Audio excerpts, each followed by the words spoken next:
Hi, everybody. Welcome to part two of lesson three on modern existentialism. The name of this third lesson is Living Existentially. And today we are going to talk about the most important process within modern existentialism, the very heart of this philosophy, and a process by which we will know whether we're actually living this philosophy, whether we are taking the right steps. And it's a quite simple process, and the name of the process is on the screen. It's called the existential choice. Now, if you think about if you think about life, if you if you're in a good place right now, or you're in an okay place, or you're in a bad place, or you're in a place of confusion, friends, what got you there was choices you made in the past. Because the choices we make determine both the direction and the quality of our lives. And boy, we make choices every single day. And in a day, we might make multiple choices, maybe dozens of choices. Of course, some of the choices we make are quite mundane, let's say, or irrelevant. For example, the choice of what you're going to have for lunch. Okay, if you're considering having pizza for lunch, right? That's a choice you make. Okay, am I going to have pizza for lunch or not? Right? And as always, these choices come in a either or sort of condition, right? They have that condition because whatever it is that you're thinking of doing, let's say A, you're thinking about doing A. So the choice is whether you do A or not A, right? Where you do it or you do something different that is not A. So the existential choice has to do with how to make these choices in a meaningful existential way. So without further ado, let's begin unpacking this notion, this process of the existential choice. When you are fully aware of the consequences a particular action may bring to you and those around you, you understand the role your personal values play regarding this action, and finally you decide to execute this action or not, because that's your choice. This decision can be properly regarded as an existential choice. It's that simple. It's a three-step process, right? And the first step, you make an assessment. We're going to call it that way, an assessment of the pros and cons, the cost and benefits, and you also going to anticipate possible problems, scenarios, possible struggles, risks that you're going to take or you're going to have to face as a consequence of choosing A, let's say. Let's say that's whatever that is. You're thinking about doing A. Okay. So the first part of the process is you make this kind of assessment. Okay, what's going to happen to me if I choose A? Now, I want to do this assessment right and very I want to be very mindful of every single detail that I can conceive in my mind. So you do this assessment on your own, reflecting, right? Or or because you can do both. Ideally, you should do both. You invite other people into the analysis, and you ask other people you trust, family members or somebody you consider, wise. You go up to these people and say, hey, what do you think? I'm thinking about doing A. Do you think I should do it? Is there are there risks that I'm not contemplating, that I'm not aware of, or are there benefits, right? Also that I'm not aware of. You want to involve as many people as you can because, as we said in a previous lesson, the more people you involve into the analysis, the better the analysis. You're going to develop a nice, high resolution, well detailed understanding of the situation. In other words, you're going to know very well what you're getting into. And that's the goal of the first step. You want to know what you're getting into, like fully.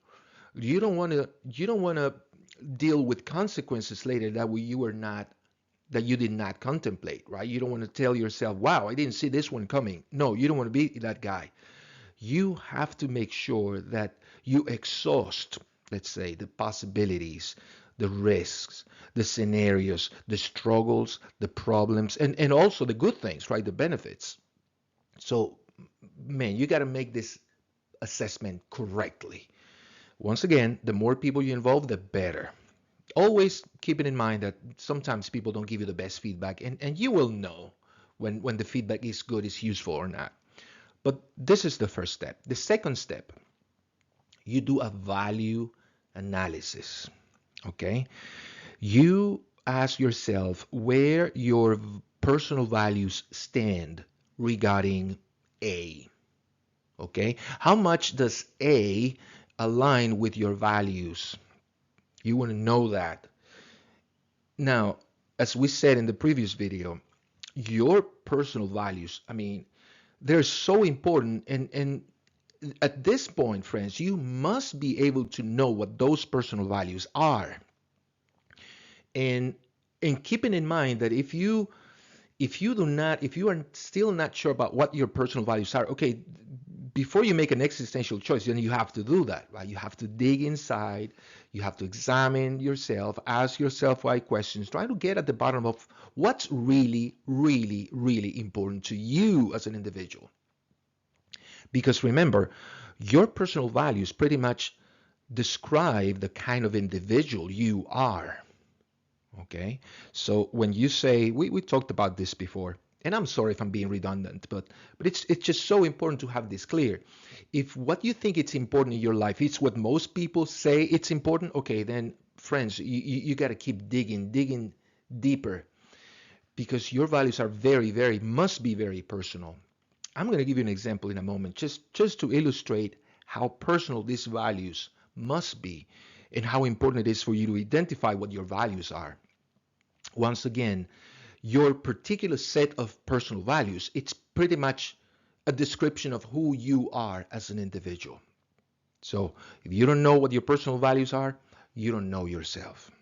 Okay, so, but that's the second step in the existential choice process. First, you make the assessment, right? Pros and cons, and you contemplate all the risk and the possibilities and consequences and struggles, potential struggles, and that sort of thing. Step one. Step two, you do the value analysis. Okay. What I'm about to do, this A choice, does that align with my values, with who I am? Okay, and then the third step is the easy step. You make a choice. That's it.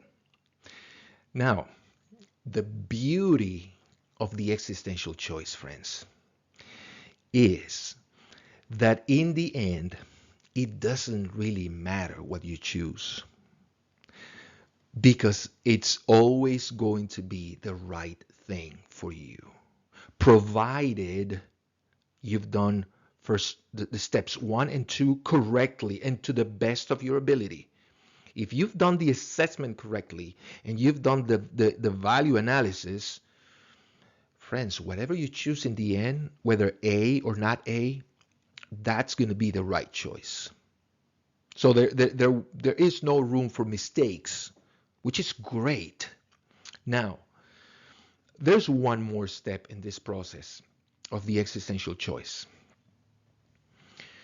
An existential choice, finally, requires a comprehensive account or justification of your action that you can clearly articulate to yourself and to others if necessary. Please allow me. So the final part of the existential choice is the justification. This is, you have to come up with a justification before you make your choice. And this justification is what you're going to tell yourself once you're living your choice, once you're living the consequences of your choice. And once you're there, and once probably you're struggling, uh, what are you going to tell yourself to give you comfort, to give you strength, to give you meaning, to help you make sense of the situation you got yourself into. That is what a justification is. And it needs to be as detailed and as persuasive and satisfying as possible. So this is not just a cheap excuse, last minute excuse you're going to come up with just to make you feel a little better. No, no, we need something really, really well described, well articulated. And ideally, and this is what I recommend my students to do, write it down on a piece of paper, okay? Before you make your choice. Once you've done the assessment, once you've done the value analysis, write down, okay, I think I'm going to choose A, but I need a justification. I need something that explains in detail why I'm making this choice. So when I'm struggling, right, after having made my choice, if I'm struggling with circumstances, I will look at that piece of paper, I will read that justification, and I would find comfort and strength. And I would understand that what I did was the right thing. Okay, so this is really, really cool, friends. Okay, so let's illustrate this with an example, real life example. We're going to talk about a former student of mine. We're going to call her Claire, okay? And, excuse me. Oh gosh, that coffee is so good. Okay, Claire is a young lady. She's about 23 or 24 years old, and she was about a year ago. She was confronted by a choice. She felt she had to make a choice, and it wasn't an easy one. And she really struggled, and she sought out my help to help her, right, with the assessment, let's say, with the first step of the process. And but before we get there, something you got to know about Claire. Claire was a bookworm. That's the best way to put it.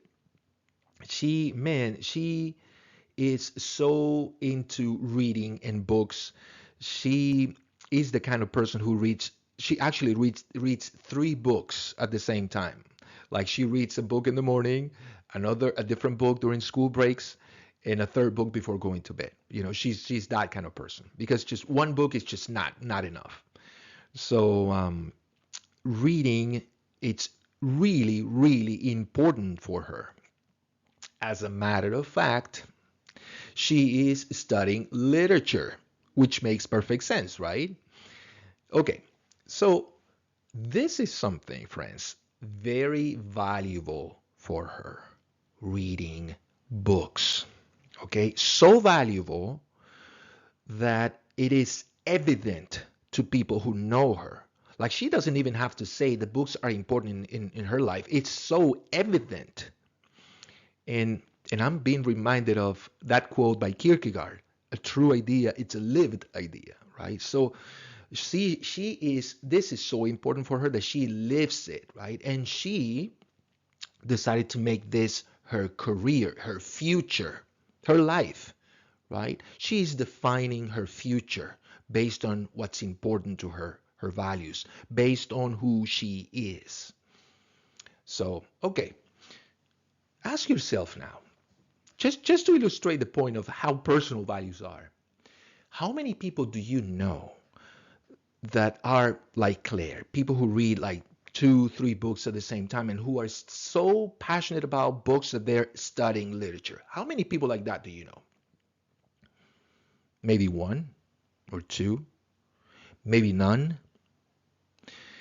Personally, I haven't met many people like her, honestly. Like in the past 3 years, gosh, probably I've met somebody, maybe another student, another young lady who was like that. I'm not sure she was studying literature though, but the point is, there are not a whole lot of people out there that you know that they're the same way, that they value literature and reading this much, right? Now, this is just one thing in Claire's life, just one thing she values.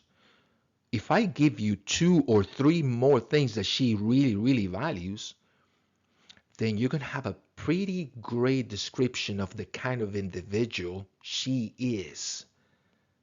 Because again, if one value can make her stand out, she can make her look singular, right? Because she's really into books. Imagine if we had more values, the more singular she's going to look. This is why, friends, your individuality, it ultimately comes down to the things that you really value, the things that are really, really important to you. Okay, so that's who she is, right? Somebody who is really, really passionate, committed to books and literature, and she wants to make that her life. Okay, now, what was her choice? Claire was offered a job in a dental clinic.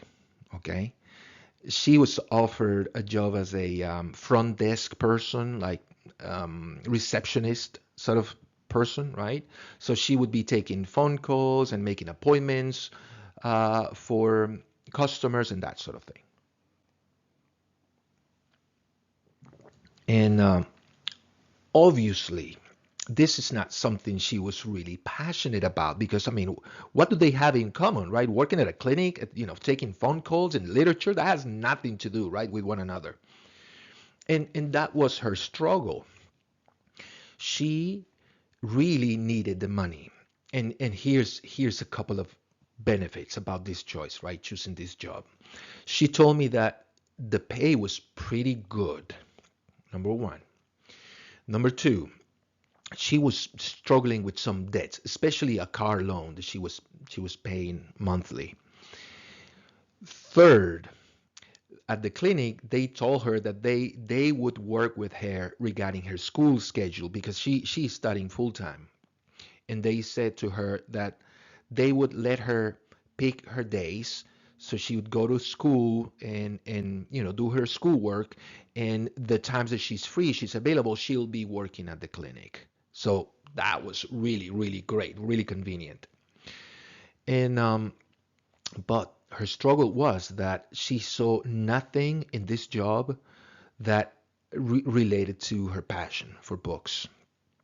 So she told me that in a way she was leaning to choosing taking this job, but she felt like it would be like betraying herself and betraying her values. So I said, okay, Claire, I said it's not that complicated because you're not gonna quit your career for working at this place, at this clinic full time, are you? And she said, oh, no, no, hell no. Okay, great. So it's not like you're betraying yourself. Now, if you spend way too much time or years at this job, you might be betraying yourself because you're wasting away your years, your life. And I said to her, why don't you tell me how long would you think would be appropriate for you to work at this place? And she said, well, I would not work there for longer than a year. And I said, great. Put that into your justification. Because she was really leaning to taking this job. She needed the job. I said, okay, put that on your justification. Okay, write down, I'm going to be in this job only a year. So this is only a temporary move. And I'm doing it because I'm going to be able to pay some debts, especially this car. She told me that in a matter of 5 or 6 months, she'll be able to pay off her car, having this job, right? So, okay, write down on your justification so you know why you made this decision. And she was like, okay. But then I said, try to think of something else. Add more details to your justification. Try to make it more appealing, more convincing to you. Because again, this is what you're going to tell yourself when you're living your choice. When you have to go to work and maybe you feel down and you feel discouraged and you're like, oh gosh, I have to go to work, and you're struggling. This is what you're going to tell yourself You're going to go back to this justification, you're going to read it, and it's going to help you navigate through this decision. And it's going to make it meaningful, purposeful. You're going to go like, okay, I knew this would happen, and here's my justification. This is why I should keep doing this. I said, add more things. What else can you say to make this choice more appealing? And she said to me, um, well, this is not my final destination, she said. This is not it. My final destination is finish my career in literature. Okay, put it on your justification. Put it there like this is only a stop on your way to your goal of becoming a professional literary person. And okay, so she put it there. Okay, this is just a stop. Right? Okay, fine. I said, add more. Say something more. You're going to be fine with just those two reasons. Okay, this is temporary. This is just a stop. And then she said, okay, um, I'll feel much better if I'm applying to other jobs that have to do with what I do, with what I love. And I said, like what? She said, well, like just applying to a bookstore or a public library. I said, great. So put it on your justification. Okay, you're in the meantime, as you're working there, you're going to still look for other jobs in areas, in sectors that you really like having to do with books. Because let's say you're 6 months into this job and maybe you get an opportunity to work somewhere else at a bookstore. Boom, you can just leave it, right? And that will make your decision easier once you're living it, right? You're going to think, okay, it's a matter of, I'm just going to be here for this limited time, for a year, and I'm going to be looking for other opportunities. As soon as I see a better opportunity or another opportunity doing something that I love, I'm going to take it. Okay, great. So she put that in her justification. And I said to her, and this is very, very important, friends. I said, Claire, you are writing down all these things, right? This justification. You'll be betraying yourself if you don't do what you're writing down on that paper. Then you'll be betraying yourself. Like if you spend longer than a year at this job, you'll be betraying yourself. If you stop looking for jobs elsewhere related to what you love, you'll be betraying yourself.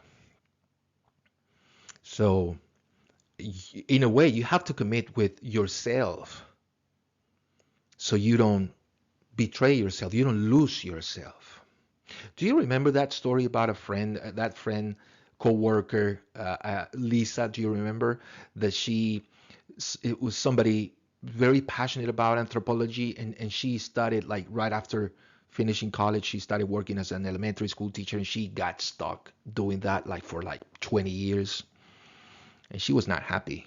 Well, she betrayed herself. She betrayed her values, and for that reason, she was not happy. So I told Claire, I said, listen, you got to commit to that justification, okay? Because that's you. That's who you are. And man, you should have seen the smile on her face. She was like, Mr. Molina, thank you so much. I don't feel like this is the right thing for me to do. I'm not betraying myself. I'm going to be in that job for a year. I'm going to be looking for other opportunities, and I'm going to be able to pay off my debts and pay off my car, and I'm going to be in a so much better position. I said, good for you. Now, on the positive side, I said, what if you discover something great in this job, like at the clinic? Maybe you'll discover something that you are not aware of, something you're really good at or passionate about. Maybe you'll meet somebody really important in your life. Okay, we got to consider those things too, right? Even though I always recommend when you do the assessment, right? The pros cons assessment. Yeah, I always recommend think of the worst case scenario. Okay? Hear me out here, friends.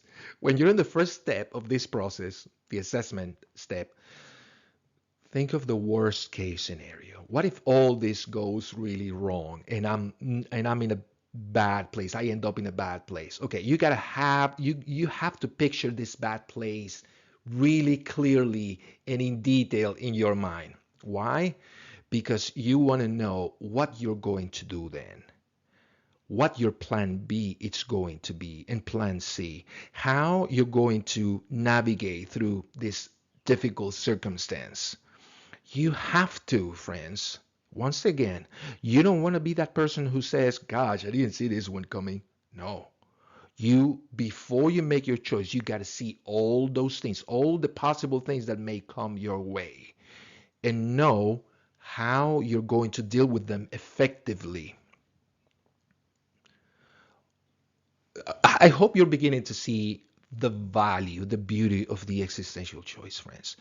I have I have been practicing the existential choice for many years now, and it has totally transformed, changed my life like in a tremendous positive way. One last thing on this PowerPoint about the existential choice. Living existentially simply means making every choice an existential choice. Every choice you make during the day, make it an existential choice. And make sure these choices that you make, more specifically, the values sustaining them, align with who you are. Of course, you make mundane choices, what you're going to have for lunch, but there are other not so mundane choices. Like, for example, uh, you meet somebody, you make a new friend. You ask yourself, is this somebody worth having a friendship with? That's a very important choice to make. And there you go. You can start doing the assessment, right? You can start doing the value analysis or what career you're going to choose. That's a major one, right? That's a major decision. Whether you're going to go steady with this person you're going out with, or if you're going to commit to a much serious relationship with this person. That's another big choice, right? A big decision to make. Okay, so give it a try. Give it a try, friends. I guarantee it. You won't regret it. You will find yourself in a much better place if you start implementing, you start following this process of the existential choice. I don't know how many important things you have to do right during the day or during a week, but pick one thing that you think it's okay, maybe mildly important, and before you make a choice, do it this way, do it the existential way, and be very mindful, very diligent in the assessment. Anticipate all possible scenarios, all the risks, all the worst case scenarios. Anticipate that, how you're going to handle them, how you're going to navigate through them. Then do the value analysis if this is something that aligns with who you are, and then make your choice. You won't regret it. Oh, and don't forget the justification. Write down your justification so you won't forget why you got there in the first place. Okay? Imagine, boy, the potential for growth if you do this for every single important decision you make in your life. Boy, for everything you say before saying it, do the existential choice process. Because how many times, friends, have you not said something to someone and you later regretted it? You were like, God, I shouldn't have said that.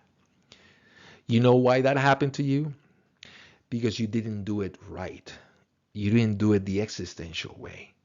Before you open your mouth, you should have give it some thinking. Okay, what I'm about, I want to say this to this person, and what can go wrong? What are the benefits of saying this thing, and what are the costs? What risk am I running into? And Do that assessment before you open your mouth. And then the value analysis. Is this saying this thing, is it going to reflect who I am? Is this really meaningful for me, like really important for me to say? And then you're going to have a very clear idea of what the right choice is, like guarantee. And you know something, what's going to happen? Your relationship with people are going to improve tremendously because you're going to be very mindful of your words. Now, is this work? Yes, it is. It is work. But trust me, it is so worth it. It is so worth it because again, friends, the quality of your life is at stakes. And you do want to get out of the hole if you find yourself or you feel like you're finding yourself in a hole, right? You want to get out of that hole, right? You want to have a good, great, joyous, meaningful life, correct? Well, that's what it takes. Yes, it does take some work, but it's worth it. It's so much worth it than just the alternative, which is staying where you are and feeling miserable about yourself and not understanding why life is so hard and meaningless. Well, that's a choice you got to make. So this has been just one example, the example of Claire. I think it was a beautiful example, and I'm so grateful that she sought out my help in figuring out what was the best thing for her. And again, doing the first part of the process, doing the assessment. But you know what? If you if you feel like you would like to know more about the existential choice and know more examples and more illustrations so you can see the value, the practical value of the existential choice, let me just recommend you again, friends. And I'm not trying to sell this book. Like I'm really not making any money.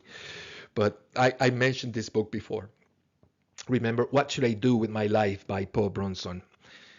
It's just a beautiful book, friends. There, you're going to see in this book like so many examples of people, real people, right, who struggled with life, and you're going to see cases of people who didn't do the when they made a choice, they didn't do the assessment right, and especially the value analysis. People who made choices based on money, right? What most people think it's important. Oh, people took this job or followed this career path because they saw an opportunity to make a lot of money. And then you will see the places they found themselves in and how miserable they felt afterwards. You're going to see examples of that. You're going to see examples of people who did the opposite. People who did the assessment right and did the value analysis, in which the author, Mr. Bronson, was always involved because these people that you see in the book are people that he interviewed and they had an interaction, a conversation, and you can see in the conversations, friends, a beautiful assessment value analysis, like beautiful. And you will see where people ended up as a consequence of having done the analysis correctly and having become aware of what was valuable to them. Like it's just so silly that, well, not silly, it's just funny, I guess, for lack of a better word, that I'm giving you here through these lectures or lessons, I'm giving you all the theory, right, about modern existentialism. But this man wrote a book showing the practice, right, even though he was never familiar with this philosophy. But it is just so useful, this book. Now, give it a shot. And if you need to say something important, that you think it's important, you feel that it's important, something that it's going to probably get you in trouble, okay, if you have that feeling, do the analysis, friends. Do the assessment, do the value analysis, and then make a choice. You have no idea, when I started doing this, how often my choice was to not open my mouth and say what I wanted to say. And that, I'm sure, that saved me from a lot of trouble. Why do you want trouble in your life? Why do you want to deal with issues and struggles and angry, upset people? Why do you want that for your life? think about what you're going to say, right? Make it an existential choice and everything else, right, that you do. Friends, for now, I'm going to say goodbye. Um, this this third lesson, has 2 more videos to go. So this is going to be a 4 video lesson. I hope you join me in the next video. I hope to see you there again. And again, if you like these videos, always remember to like and subscribe. So I hope to see you next time. Bye bye.